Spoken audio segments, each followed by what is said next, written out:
안녕하세요. 네, 호연입니다.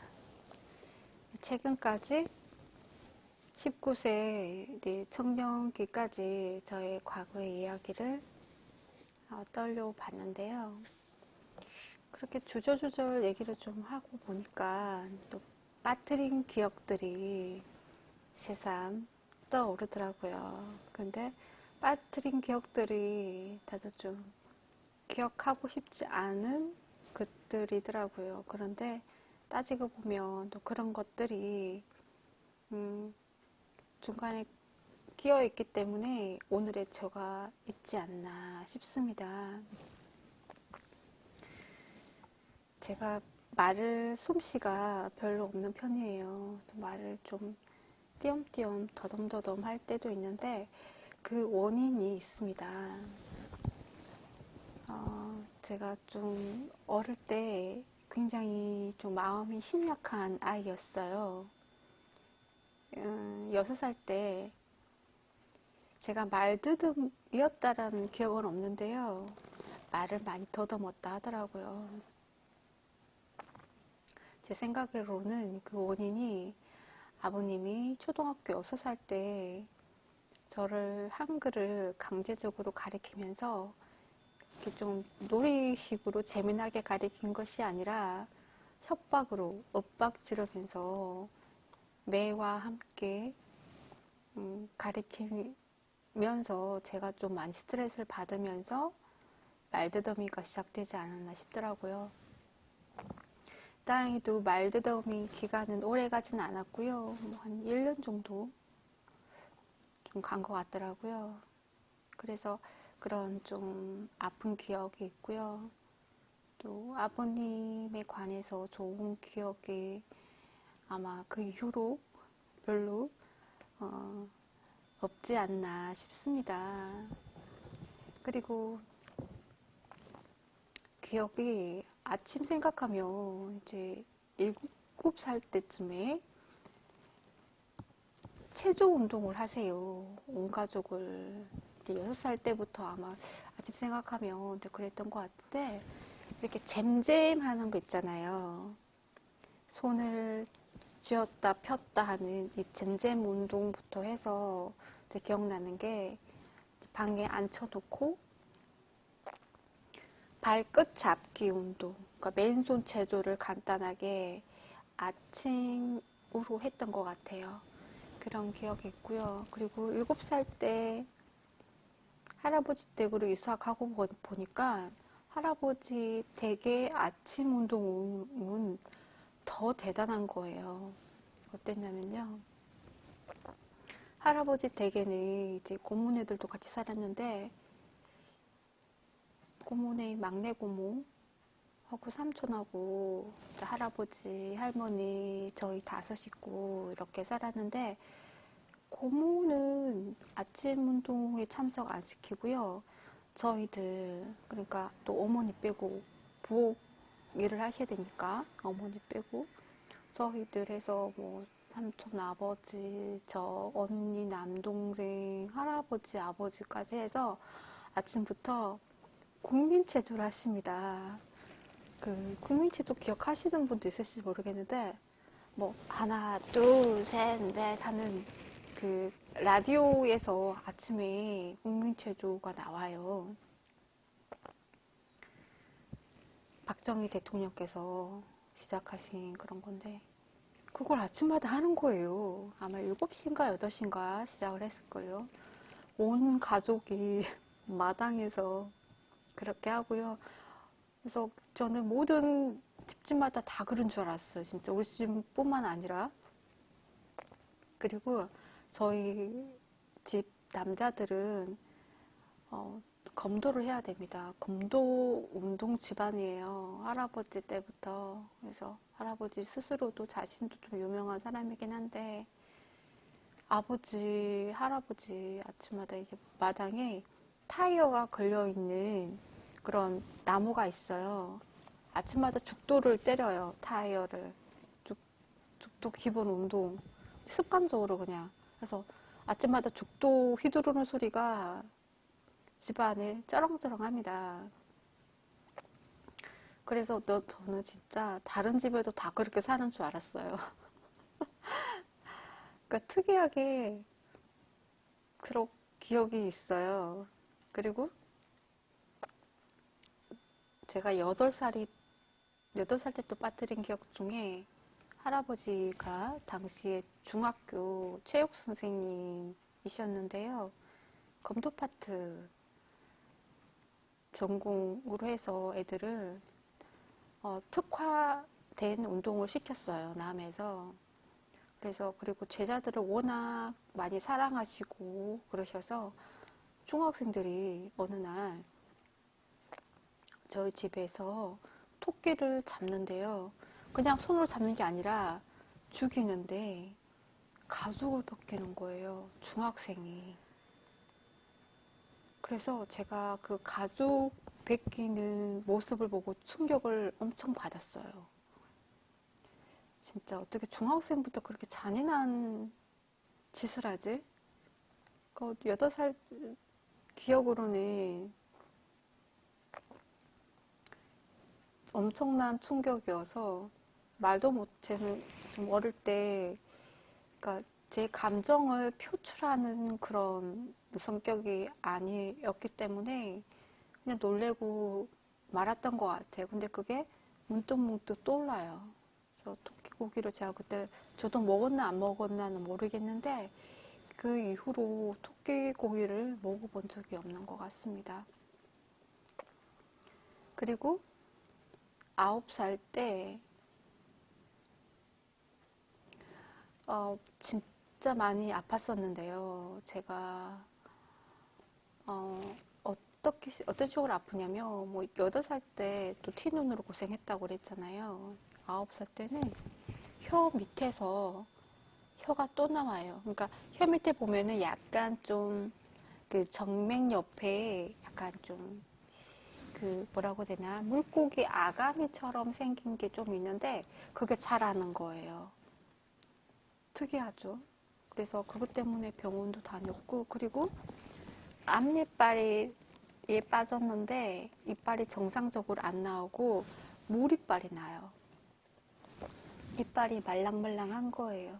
비정상적으로. 그러니까 애가 아픈데 너무 비정상적으로 여기저기 막 아픈 거예요. 그래서 그 9살 때 시기 때 학교를 이틀을 못 가는데 그 이틀을 결석하는 것 바람에 6년 개근상을 못 받습니다.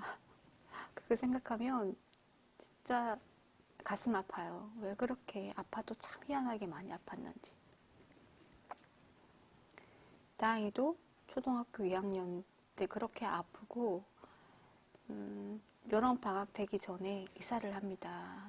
이사를 할 때도 좀 안 좋은 일로 이사를 해요. 그 아버님이 엄청난 효자라고 그랬잖아요. 그래서 어머님은 아르바이트 해가면서 아버지 돈으로는 저축을 하고 어머니 돈으로 온 가족이 생활을 하면서 그렇게 모은 돈인데 이제 꽤 모으셨나 봐요. 아버님이 몇 년을 모았겠죠. 그래서 저희 할아버지 댁을 새로 짓자고 2층으로 당연히 집은 할아버지 이름으로 그렇게 되었을 거 아니에요. 그죠? 그런데 할아버님이 무슨 생각을 하셨는지 좀 안 좋게 얘기를 하셨나 봐요. 뭐, 제 기억으로는 어머님이 하신 말씀, 전해 들은 말로는 이 집 짓는다고 이 집이 네 집 될 것 같으냐? 이런 식으로 아버님에게 그렇게 생각지도 못했던 그런 말씀을 하시는 바람에 집도 못 짓고 당연히 그리고 아버님이 무슨 노름 같은 걸 한 번도 해보신 적이 없으신 분인데 하루아침에 그 많은 돈을 노름으로 다 날렸어요. 그냥 없앤 거죠. 그럴 바에야 차라리 봉사를 하지. 아니면 저희 집을 사던가. 어차피 이사 나올 판에 싸워서. 그리고 나서 저희 막내 삼촌이 좀 약간 진짜 약간 조금 인간이 덜 된 사람인데요. 그 그때 당시에 어머니에게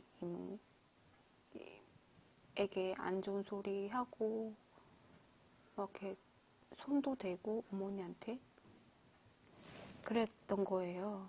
그러니까 저의 어머니한테, 형수한테, 나이 차이가 꽤 많이 나는 형수한테 손찌검을 한 거예요. 그때 삼촌이 중3이었을, 고3이었던가 아마 그럴 거예요. 근데 망난이어서 진짜 문제였어요. 그런 일이 있으면서 바로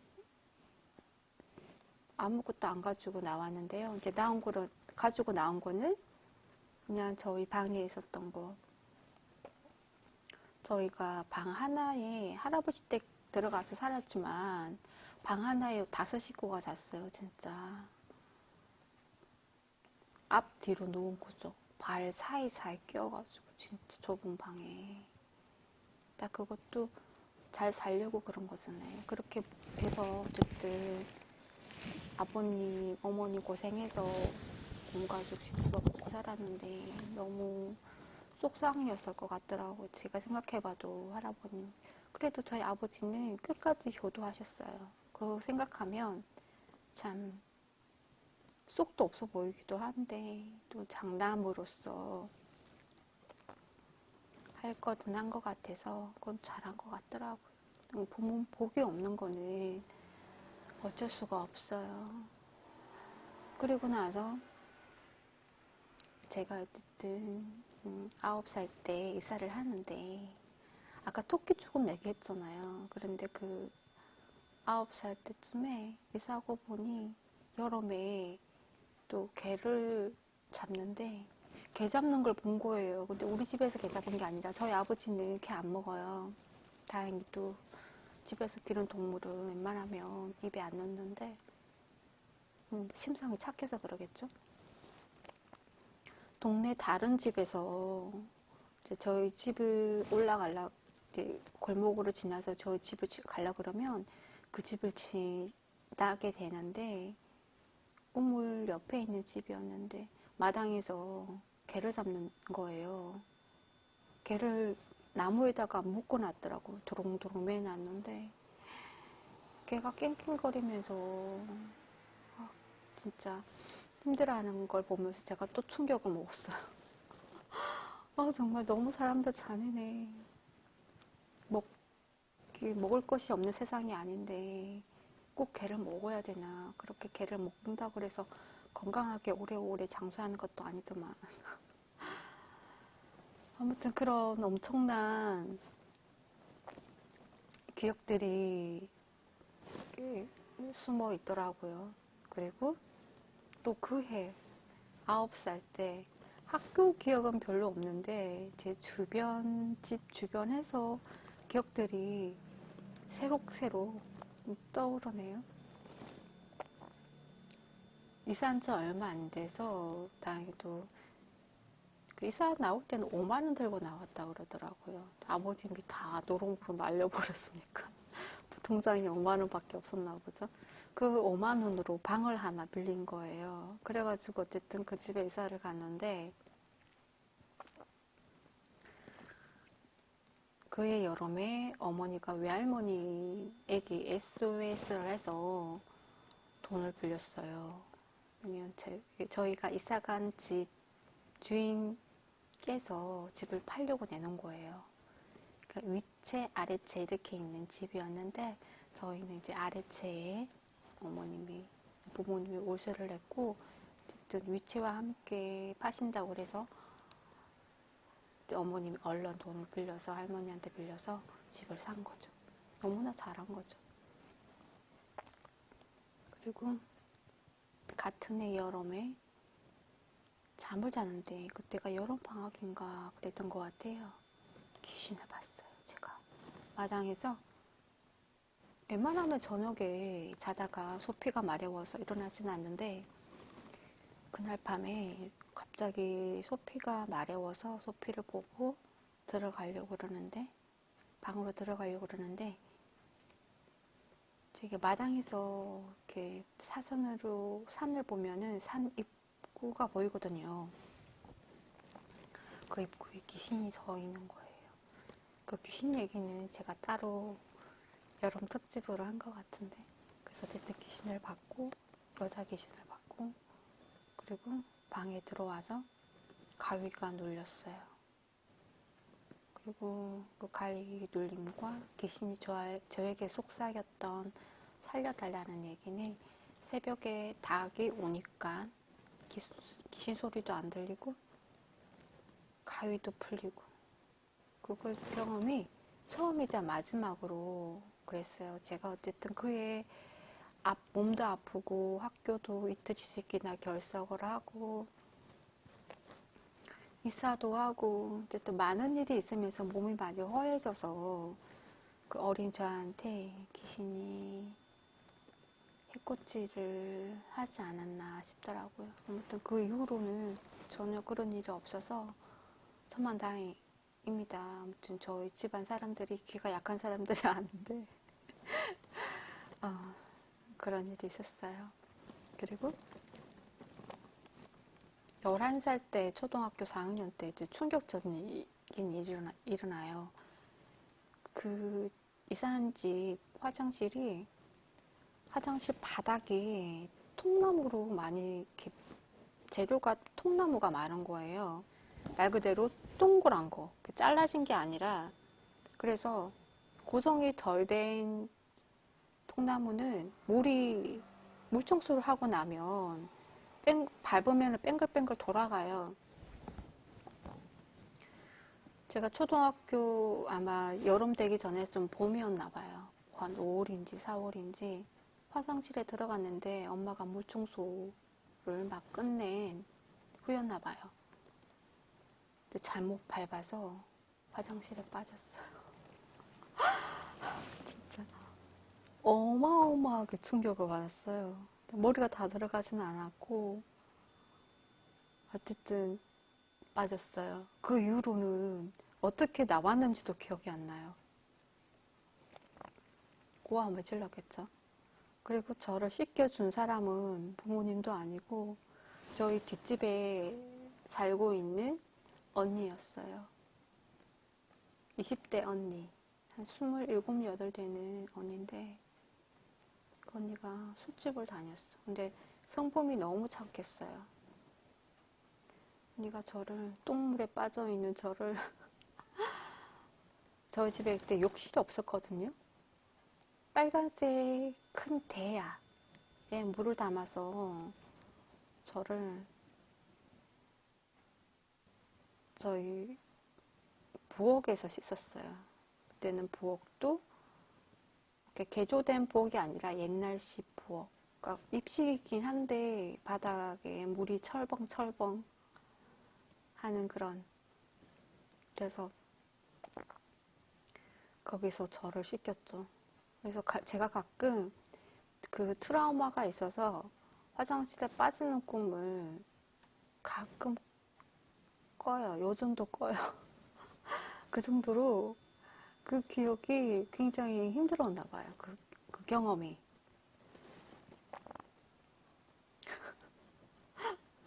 그래서 제가 저희 집, 그러니까 시골에 저희 집, 아직도 그 집이고, 아직도 그 화장실인데요. 아버님의 화장실을 수세식으로 안 바꾸는 거예요. 좀 이해가 안 되는 거지. 그러니까, 읍내에서 수세식으로 바꾼다 그러면 지원금이 나오거든요. 따로. 그런데도 안 바꿔요. 그래서 저는 그 옛날식 푸세식 화장실 냄새가 독한 것도 문제가 많은데 힘들어 하는데 그 똥냄새가 그 발효된 특이한 똥냄새가 온몸에 다 빼여요. 화장실에 들어갔다 나오면 옷에도 빼이고 역겨워요. 저는 그게 힘들어요. 그리고 화장실 입구를 앉아서 그 볼일 보는 입구를 바꿨어요. 화장실이 꽤 큰 편인데 좁은 쪽으로 바꾸는 바람에 볼일 보는 곳에 앉으면은 삼각형 골 모퉁이 있는 면이라서 볼일을 보면은 발목에 그 벽에 어쨌든 이물질이 발목에 튄다고 그래야 되나? 그래서 저는 그래요. 그래서 저희 화장실을 사용을 제가 안 해요. 집에 가면은. 그냥 저희 동네 공동 화장실을 간다던가 아니면 업내 내려가면 커피숍에 들려서 커피숍에서 볼일 본다던가 어차피 내려가면 며칠 안 머무니까. 어쨌든 저희 아버지는 저희 할아버지 집 지어 드리려고 하다가 속상한 경험이 있고 그래서 뭔가 집에 대해서 뭐 좋은 집을 지어야겠다 이런 게 없어요. 특히나 또 제가 초등학생 때 저희 집을 지으려고 또 했거든요. 이사한 집을. 그런데 거기가 백로가 날아오는 그런 곳이어서 보호구역이 되어 있어가지고 집을 개조는 가능한데 집을 지을 수가 없는 거예요. 완전히 뜯어가지고. 지금은 풀렸어요. 그런데 그 당시만 해도 묶여 있어서 집을 기둥 빼고 다 고쳤어요. 그런데 어쨌든 새 집이 아니잖아요. 그래서 집이 좀 많이 문제가 많은데도 불구하고 저희 아버지가 좀 부자예요. 금전적인 땅도 많다고 그랬잖아요. 논밭도 많아요. 그런데 집용십이 없는 거야. 그리고 그러니까 자식들이 다 커서 분가를 했잖아요. 그러니까 부부 당신하고 여보하고 그러니까 마누라 저희 어머님 부부끼리 사니까 그냥 계속 그렇게 살았으니까 아쉽지가 않은 거지. 그 생활이 적응이 돼서. 그런데 가끔 자식들 오면 불편하고 그런데도 앞전에 얘기했다시피 저희 아버지가 굉장히 이기적인 사람이라고 그랬잖아요. 자식이 불편하든지 말든지 뭐 집에 오시는 손님이 불편하든지 말든지 신경 안 쓰시는 거야. 그냥 당신만 사시는데 불편함이 없으면 그걸로. 아무튼 저의 빠뜨렸던 기억들 생각나니까 이것들이 기억이 나더라고요. 이제 끝으로 어쨌든 화장실 빠진 걸로 이제 기억을 마무리하면 안 되는데 뭐 또 다른 기억이 없나? 다른 기억이 없나? 아, 맞다. 중학교 때 제가 여자친구들을 사귀면은 그러니까 깊이 사귀어요. 그런데 이제 제가 마음을 틀어놓는 친구가 별로 없다고 했잖아요. 마음도 안 틀어놓고 일방적으로 그냥 얘기 잘 들어주는 친구였던 거예요, 제가. 그래서 그 친구는 제가 소중한데 저는 그 친구가 소중하지 않았나 모르겠는데 친구 트라우마가 뭐가 있었냐면요. 제가 좀 친해진 것 같아도 그 친구 집에 놀러 갔다 오면은 제가 그 친구하고 멀어지는 거예요. 희한하게.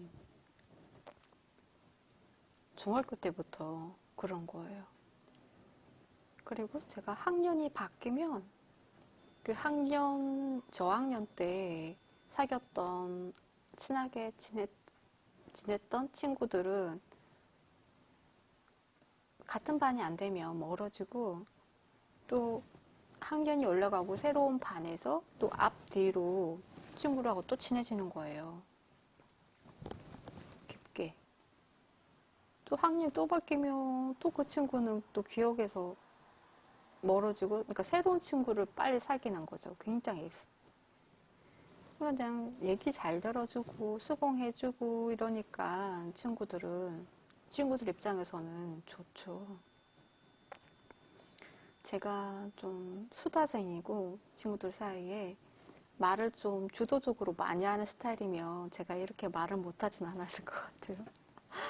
원래 좀 말을 많이 하는 사람들이 말을 잘하잖아요. 조리 있게. 근데 저는 어쨌든 말더듬이 경험도 있었고 말하는 것보다는 글 쓰는 게 더 저는 편하고 조리 있게 그런 게 있어서 제가 어쨌든 이 방송을 좀 하겠다는 욕심도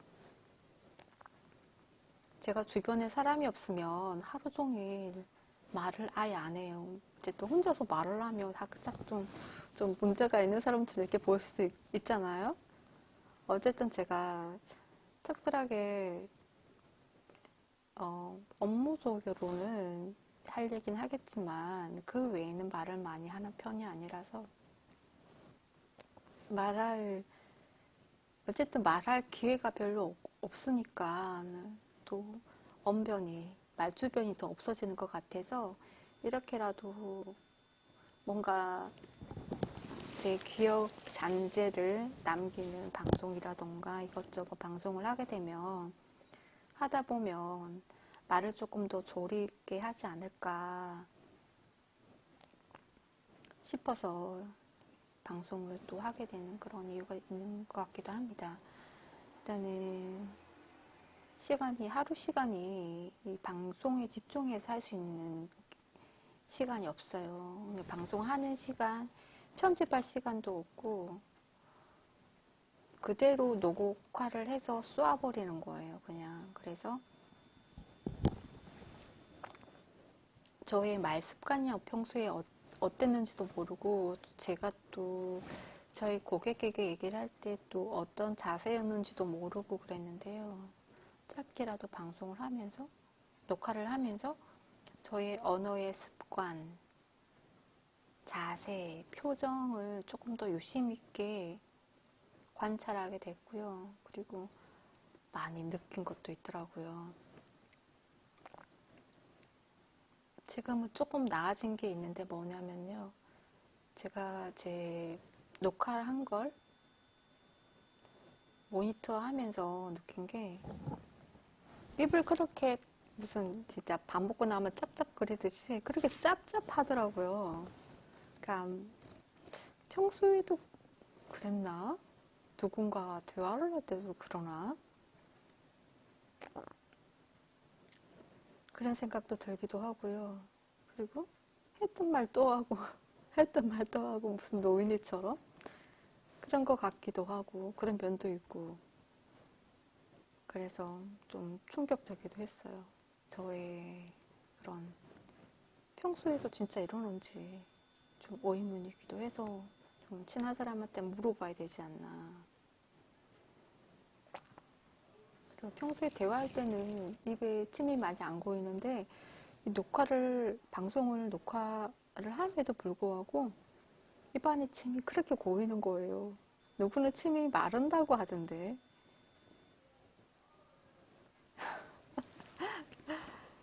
그래서 따로 모니터링 할 수 있는 그 이어폰을 끼면은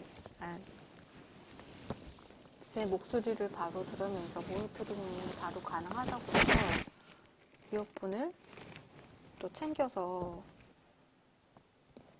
끼워봤습니다. 지금 이제 몇 번째밖에 안 되는데 바로 제가 침 삼키는 것도 다 들리고 그래서 쩝쩝거리는 것도 조금 더 자제하려고 좀 신경을 쓰는 거죠. 밥 먹을 때 저는 이렇게 상대방이 쩝쩝거리면서 밥 먹는 걸 저는 굉장히 싫어하거든요. 근데 제가 말을 하면서 그러고 있으니 방송을 듣는 분들은 얼마나 불쾌했을까 싶은 생각이 들더라고요. 죄송합니다. 앞으로는 조금 더 갑자기 좋아지진 않겠지만 조금 더 나은 모습으로 그리고 했던 말 또 안 하도록 하겠습니다. 그리고 뭐 글을 써서 문장을 만들어서 녹화하는 게 아니라 바로 생각나는 대로 제목만 적어서 얘기를 하는 거기 때문에 아직까지 조금 더 말하는 게 유연하진 않아요. 그래서 어쨌든 제가 말 주변이 없는 사람이라는 건 알고 내용으로만 좀 들어주시길 바라겠습니다. 어쨌든 20살 때 내용은 오늘은 시간이 없고요. 조만간에 들려드리도록 하겠습니다. 너무나 재미난 이야기가 또 많이 있어요. 그래서 시간이 또 한 시간 또 채우지 않을까라는 생각이 듭니다. 아무튼 고운 밤 되시고요. 감기 조심하시고요. 머리를 잘랐는데 자른 머리가 안 어울려서 계속 올리게 되네요. 앞머리 자른 게 안 어울려요. 제 생각으로는. 아무튼 빠이빠이.